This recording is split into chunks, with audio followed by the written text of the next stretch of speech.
30,000 যুবক পরিযায়ী শ্রমিক, জানেন? 30,000 যুবক। তার মধ্যে নন্দীগ্রাম 1 নম্বর ব্লকে 17,484 জন যুবক পরিযায়ী শ্রমিক হয়ে বিজেপি শাসিত রাজ্যে কাজ করে রোজগার করে এখানে পাঠান, যার মধ্যে প্রায় 10,000 মুসলমান ছেলে। তারা কোথায় কাজ করছে? বিজেপি শাসিত রাজ্যে, মহারাষ্ট্রে, গুজরাটে, অন্ধ্রপ্রদেশে, উড়িষ্যাতে, দিল্লিতে, হরিয়ানাতে, ইউপিতে। এই তো বাস্তব চিত্র। কিন্তু তারপরে তো মমতা বন্দ্যোপাধ্যায় বলেন বাংলাকে গুজরাট হতে দেব না। মমতা বন্দ্যোপাধ্যায় বলেন বাংলাকে গুজরাট হতে দেব। হ্যাঁ, এই জন্য তো উনি টাটাকে তাড়িয়েছেন, এই জন্য টাটাকে তাড়িয়েছেন, এবং সেই জন্য টাটা গুজরাটে চলে গেছিল। রতন টাটা ঠিক আর মমতা ভুল, এটা সবাই জানে। আমরা পরিষ্কার বলছি যে সুপ্রিম কোর্ট একটা সুযোগ দিয়েছে, 31শে আগস্ট পর্যন্ত এদের চাকরি থাকবে। এপ্রিল মাসে ভোট হলে বিজেপি সরকার হয়ে যাবে।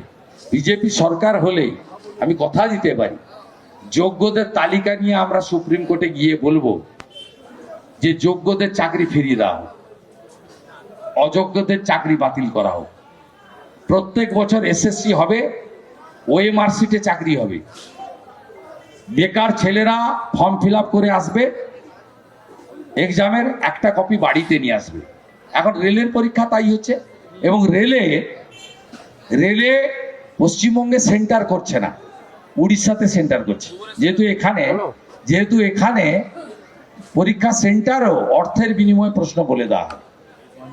এই তো পশ্চিমবাংলার বর্তমান অবস্থা। তাই সুমনরা নিশ্চিন্ত থাকুক, ভগবান উপর থেকে তাকিয়েছে, সুপ্রিম কোর্টও সময় দিয়ে দিয়েছে। বিজেপি সরকার এলে যোগ্যদের পাশে বিজেপি দাঁড়াবে। দাদা, কমিশন যদি অনুমতি না দেয় সেক্ষেত্রে BLA-2 দের উপস্থিত থাকার কড়া বার্তা দিলেন অভিষেক বন্দ্যোপাধ্যায়। কোথায় উপস্থিত? হিয়ারিং চলাকালীন সেন্টারের মধ্যে। ইলেকশন কমিশন বুঝবে, তো গুন্ডামি। আমরা দেখুন, বিজেপির কোনো দায় নেই 14ই ফেব্রুয়ারি ভোটার লিস্ট বের করানোর। যদি শুনানি ঘেটে দেন, ভোটার লিস্ট বেরোবে না। ভোটার লিস্ট না বের হলে ভোট হবে না, ভোট না হলে কাউকে চাইতে হবে না রাষ্ট্রপতি শাসন। অতএব ভাইপো বাবু, আপনি সবকে ঢুকিয়ে দেন ভিতরে।